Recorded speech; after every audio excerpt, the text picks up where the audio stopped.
Alrighty, welcome back to another installment of Record Reviews. I believe this will be episode 15, and today we're going to be covering, I'm going to go actually grab the album before I spoil it. I'm going to go grab it.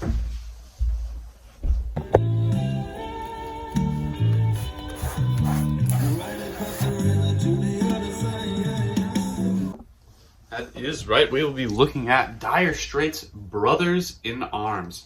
Now, this is a pretty recognizable album. It's, I believe, the most popular by Dire Straits. You may not know, if you like rock music, you'll probably recognize Dire Straits. But if you don't, you might recognize some of the songs that they've made.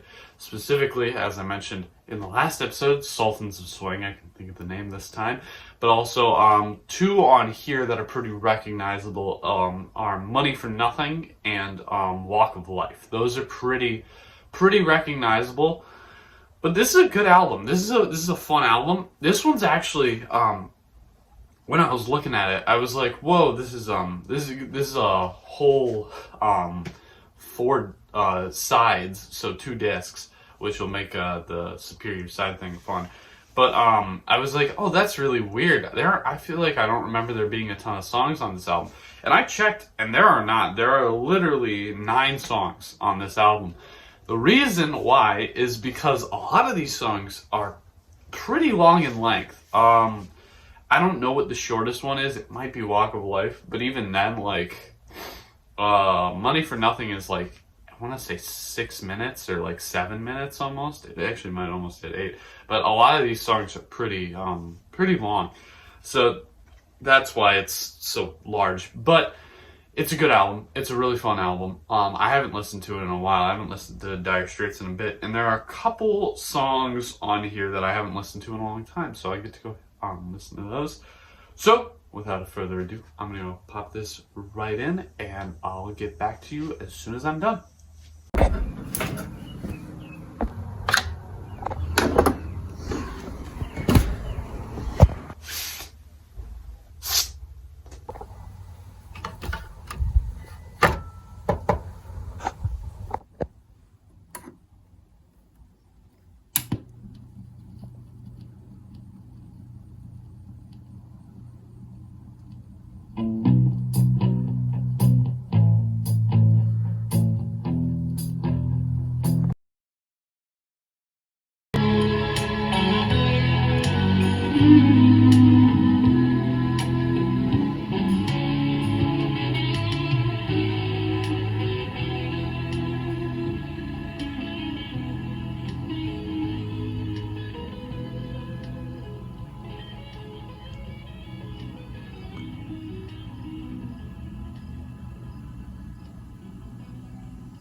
Alrighty, well, I just got back from listening to the entire album, and let me tell you, it's a good time.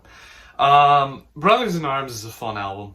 It really is. It's a unique listen, though, because listening to it, it jumps around quite a bit from what you expect, because the most recognizable songs from the album are definitely Money for Nothing and Walk of Life. So if you've heard those songs, you kind of get the general vibe, especially Money for Nothing, it's more hard rock. Walk of Life, I feel like has a weird, at least to me, it's like a surfer vibe almost, which it's an upbeat song. But there are other songs on this album that do not function that same way and are actually quite slower, and I'm not necessarily surprised that those aren't more popular, but it does make listening to this album, if you've just heard those popular ones, a pretty interesting time. But overall, I love this album. It's a good listen, and it's a good time. Now, when it comes to picking sides, first I'm going to run through all the tracks, which there are not a lot, but considering there's 4 sides, it's going to be an interesting time. But I'm going to go through those, and then after that, I'll tell you I'll actually rank all the sides just because there's 4. I'll rank them Best worst. Which one I think is the best? We'll leave that one for last. But first off, when we get to the first song of the album, it is "So Far Away." "So Far Away" is it's a good song, and I really enjoy it. But it's an interesting opener for the album. It's got more. It's not as like rock focused as "Money for Nothing" is. It's more laid back, but it still sounds great. The "So far, you're so far away from me." Into the guitar. The guitar is just legendary. Oh my goodness. Dire Straits, if they have one thing, it is incredible guitar playing. Oh my goodness. Some of these songs. But "So Far Away" is just it's a great song. I love it's an interesting opening, especially if you're expecting, "Money for Nothing," "Walk of Life," but it's a really solid opening to the album. Speaking of "Money for Nothing," that is the second song of the album, "Money for Nothing." If you do not know this song, I would suggest becoming acquainted with it. Though, this one, it can be a bit longer. It's not necessarily a favorite of some because of how long it can be. There are cut downs on the track, but I think that listening to the whole thing is a lot better. But I enjoyed it. I enjoy "Money for Nothing" so much. The song, at least from what I remember, I could have this completely wrong, so please don't quote me word for word on this being fact. But I believe the song and the lyrics are actually based off of an experience that the lead singer Mark Knopfler had when he was just at a store. Because if you notice, a lot of the lyrics are just trashing on a music, or like not necessarily trashing on them, but like, "That ain't working, that's the way you do it. Money for nothing and chicks for free." It's about a guy who works at basically a hardware store, or like a store where they're got to install microwave ovens, custom kitchen delivery, like that. Well, that's literally a line in the song, but it's somebody working there complaining about wishing that they had the rock star life, because they're like, I wouldn't have to worry about anything. It'd be money for nothing, chicks for free. Um, the song is interesting because I believe the story of it is Mark listening to somebody talking about that and hearing them and literally writing down what they were saying and then turning it into this song. Though it does, because this is an older album, it does have a little bit of a problem with the word choice within it, which I believe is mainly because it was directly quoted, where it uses a not very kind word when referring to someone who's gay. It basically there's a bit within the song where it says like, "The little blank with the earring and the makeup, yeah buddy, that's his own hair," basically making fun of a rock singer, calling him gay, and it's homophobia. It's a little, it's listening to the song, that's why the radio edit is honestly kind of nice. There's also just a cut down version where it just skips that verse entirely, which that verse is literally just, it says that word about like 3 times. So that part of the song is not necessarily, I don't treasure that part of the song. However, I think it serves a purpose. Like, the point that it's making is it's like, look at this guy. He has a completely different worldview than the rock and roll singers who are like, partying, trying to, but also they're away from their families. They're living a rock and roll life, but they don't have their families. Well, meanwhile, this guy's sitting in a convenience store, sees him on TV, and he's like, God, just look at that. He's living the life. That ain't working. That's the way you do it. Money for nothing, chicks for free. So I kind of get it, and I'm assuming that was a point that was actually kind of directly quoted, though I don't love that part of the song, but it is still an incredible song. Oh my goodness. And then also, just on top of that, it being, I believe, the first, like, if it wasn't first, like, animated, or not animated music video, but, like, it was a music video that I believe was used, or created using CGI, and it was featured on MTV, which was one of the first music videos featured on MTV, or may have been, I don't know if it was the first, but just huge. It was a huge song, extremely popular, and I love it. So that actually concludes the first side of the album, which is surprising. But yeah, that concludes side 1. Getting on to side 2. Side 2 starts with Walk of Life. Walk of Life is a very upbeat song, and I don't know what it is, but it really gives me this surfer vibe of like it could just be the keyboard, the da na na na na na da na na na na na na da na na na na na na. I don't know what that is, but for some reason, whenever I hear that song, I just picture a beach. That's just the first thing that I picture. I picture a beach. But it's a fun song. It's a fun, really upbeat song, and I love it. I don't know. I was just like just laying here listening to it. It just I couldn't help but like tap my toe to it, and it was catchy. It was so catchy, and it was so fun. It was just a fun song. Then after that, we have Your Latest Trick, which is an interesting one. Your Latest Trick really switches it up. I mean, you start off with So Far Away, which is a little more pulled back, but Your Latest Trick, the vocal delivery especially, is more like um it's like, I don't know how it happened, it all took place so quick, but all I can do, it's like this really laid back vocal delivery, which I mean, the Dire Straits kind of is infamous for that. Like it's not necessarily like heavy on vocals. You're not going to hear them hitting the notes that Axl Rose hits. They aren't going up there, and that's not the point. But it's definitely more laid back, and you especially notice the inclusion of a saxophone within the song, which I think is great. Listening to this album the first time, I had no impression. I just knew Money for Nothing, Walk of Life, and I think I might have known So Far Away. But listening to and hearing that, it's like, all I can do, and your list, na na na na na na na na na na, just so fun, so fun. So, like, not what you expect, but it's great. It's still great, and I love that so much. And surprisingly enough, that actually concludes side 2. Side 2 and side 1 are both only 2 songs long. They're long songs, but they're only 2, which is gonna make picking Superior Side and all that interesting. But yeah, that concludes side 2. Now we get on to side 3, and funnily enough, I just noticed there's actually a misprint on here on the back where it groups Why Worry, which is this song here, up with the first half. Why Worry is actually the first track of the second half of the album. And Why Worry, I think, is fine. And actually listening to it, it's okay. But it's definitely not one of my favorites from the album. It's just, it's a lot, and it's another slower one. But I don't know what it is. I don't care for it. I shouldn't say that. I think it's lower on the scale of this album, but this album is incredible. It's kind of not exactly like Billy Joel's Innocent Man, or maybe Huey Lewis and the News with 4. Those just have incredible songs throughout, and I believe that this album does too. But this one's definitely on the lower end for me. But even still, popping this on and listening to it, I was still going along with it. It wasn't one that like took me out of the album in the slightest, or made me think, man, I just don't care for this song that much. It's just definitely one of the lower ones on this album in particular, specifically this one.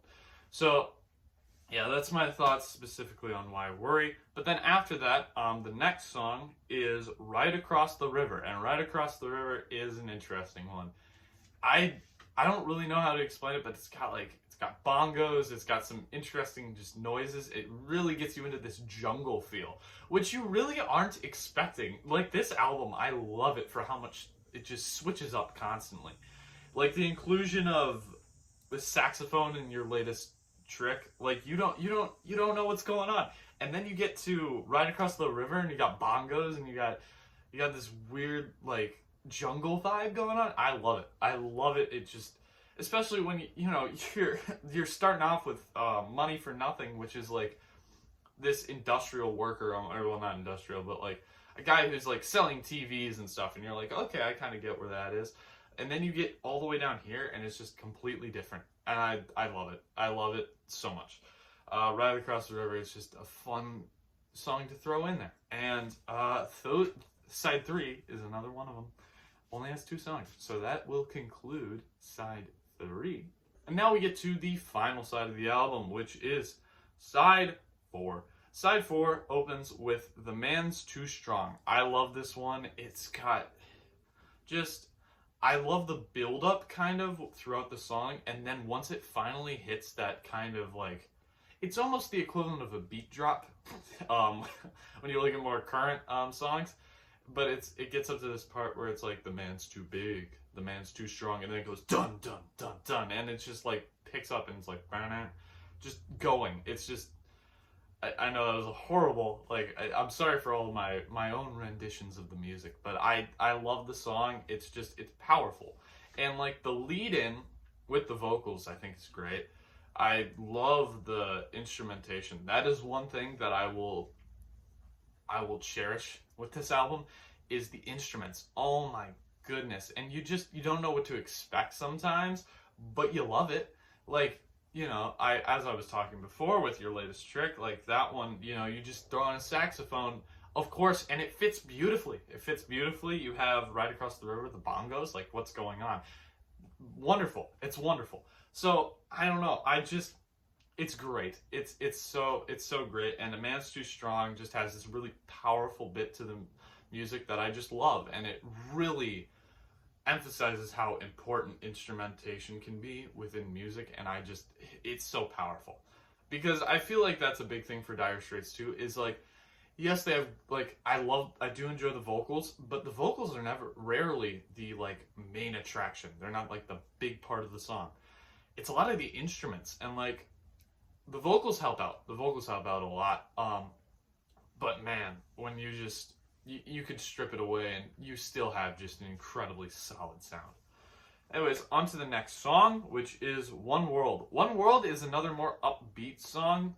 It's one that I don't listen to as often, but it's a good time, and I think that it's a nice little send-off for the more upbeat parts of the album, because, fun fact, after this, the next song is Brothers in Arms, and that one is not as upbeat. But still, One World, it's a good song. It just, I don't know, it's got that still consistent, like, rock bit to it that I thought was kind of reminiscent in Money for Nothing and the songs earlier on in the track, and definitely in A Man's Too Strong. And it just has a really powerful opening too. So, solid song, once again.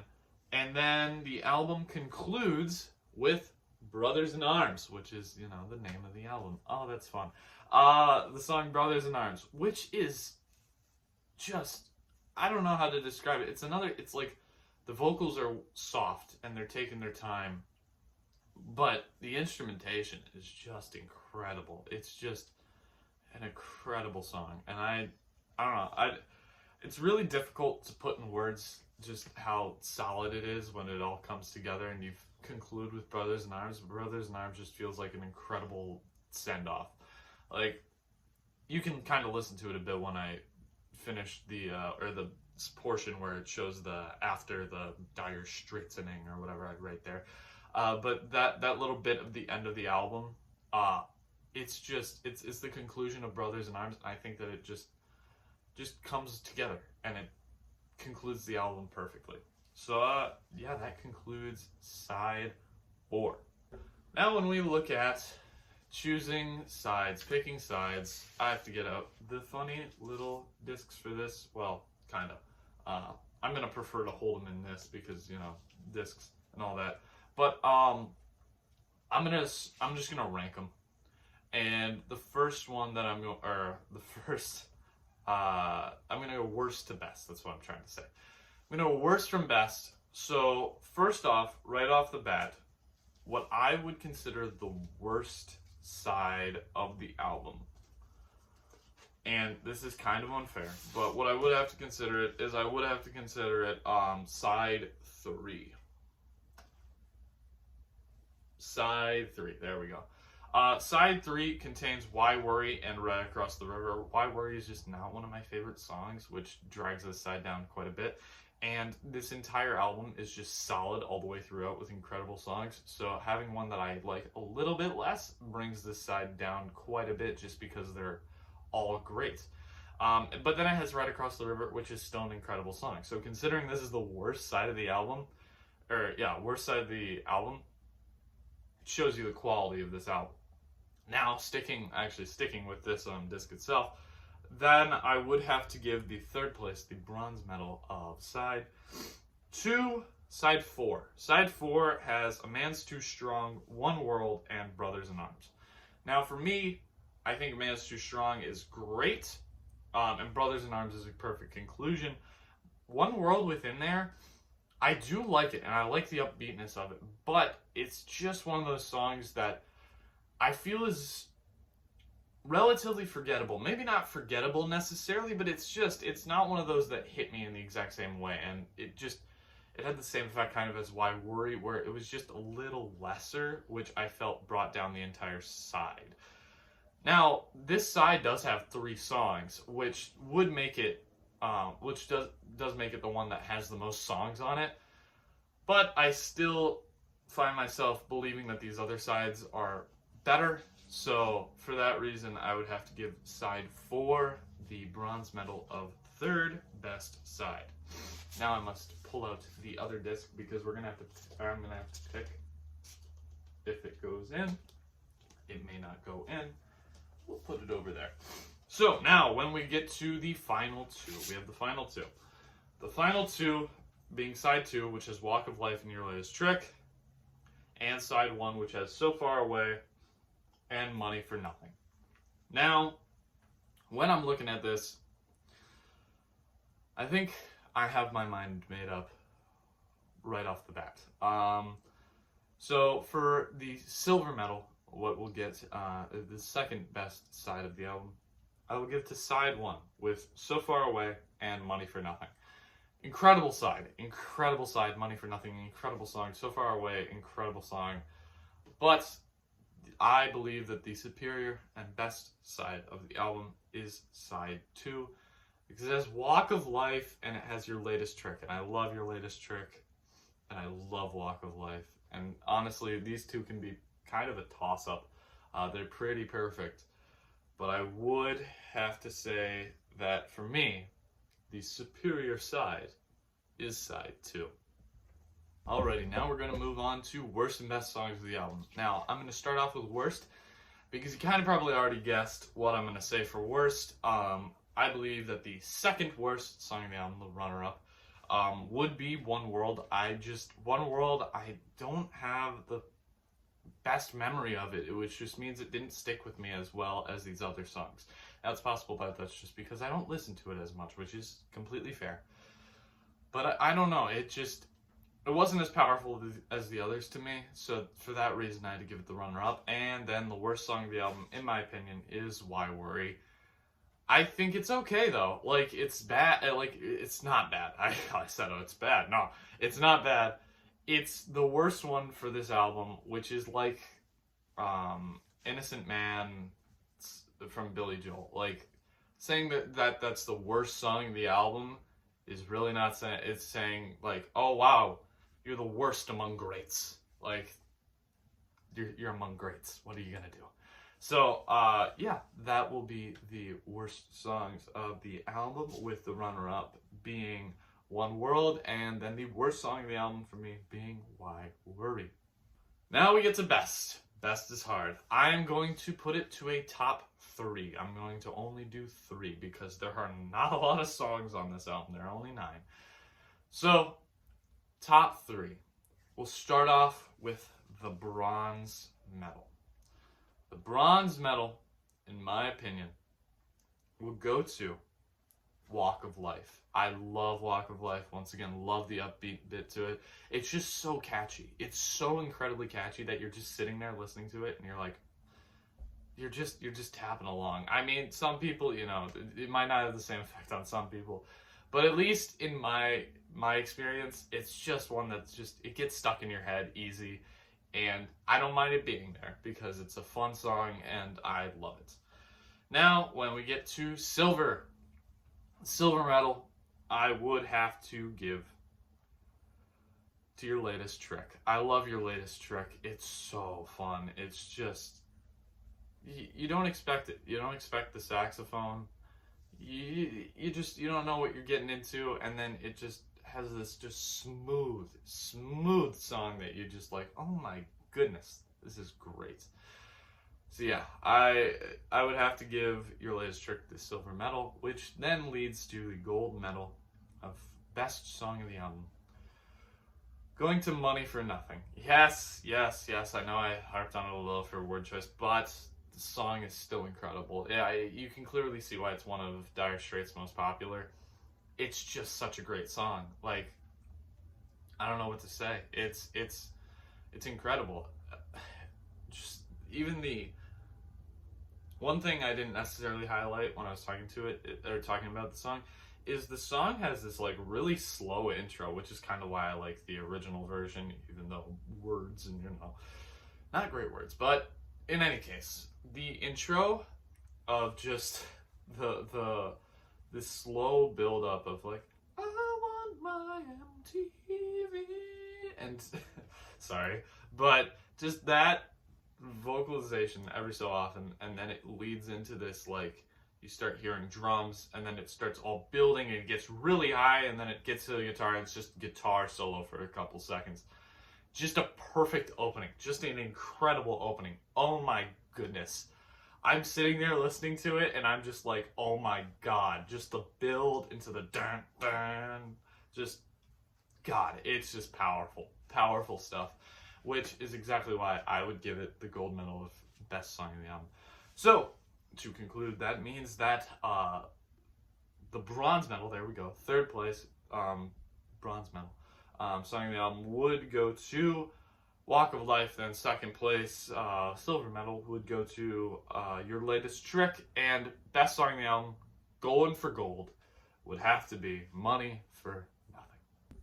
So I believe that this will conclude the review of Dire Straits' Brothers in Arms. It's just a good album, man. You gotta listen to it. If you're a fan of rock, of course. I don't want anybody coming from the Bruno Mars video to here and being like, oh, I'll give it a try. And then, well, that would be pretty cool if there was somebody from the Bruno Mars video who popped in here and was like, you know what, maybe I will. Or the Gordon Lightfoot one. Gordon Lightfoot, though, that'd be more in line with that album. But in any case, this is typically the time where I'll set it on over the wheel, and we'll find out what we're reviewing next. But my friends, might not have noticed, but summer is coming to an end, and that's kind of what's been allowing me to make these videos.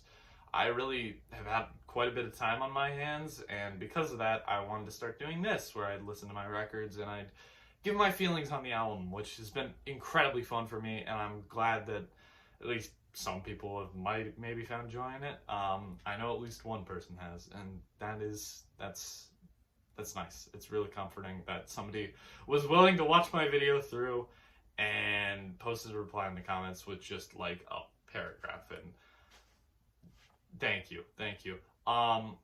But I believe that once school begins to kind of get me, once school kind of comes down on me, I am not sure if I'll be able to make these videos as often as I hope, or maybe not make these videos for a while. So that means that the next record review that's coming out is going to be a special one. I am not going to send it over to the wheel. Instead, I'm picking the next review. That's right. Special 16th review. Jacob's choice. But yeah, there's a very specific album, or I want to make this kind of conclusion finale. You could think of it as a season finale, because who knows? I want to make this one important, so I wanted to pick an album that I am incredibly fond of, and I believe the artist does not get the recognition that he deserves. Oh wait, I spoiled it. It's a guy. Oh no. In any case, I really wanted to review this album, and now I think, considering summer's almost over, I think, why not now? Why not now? Give myself a little bit of a send-off before, school starts. So, yeah, the next record review will be a fun one. It'll be one that I have really wanted to do for a long time, and the wheel has not gifted me with it, which I am surprised by. But in any case, thank you for watching. Although I do want to say, even though I'm kind of building up this next review as the be-all end-all, I'm hoping that I can still manage to get some record reviews done, because they don't take me a ton of time. It's just, I have to sit down, listen to the record, and then record my thoughts. So they don't take me a ton of time, but I just don't know how much time I'm going to have. So I'm hoping to continue. I'm really hoping that I can get more out and just keep posting. But I don't know how realistic that is. So it might be a bit of a finale. It might not be. We might still have some more that come along the way. We might not. We might just fizzle out and come back next year. So that's a possibility. I don't think it'll be that long until you see me again after this next review. But who knows? I really can't tell, which is why I'm making this next one important and special for me. But in any case, that's next record review Jacob's worries to deal with. So thank you, and I will see you guys in the next review. So thank you for watching, and I'll see you later.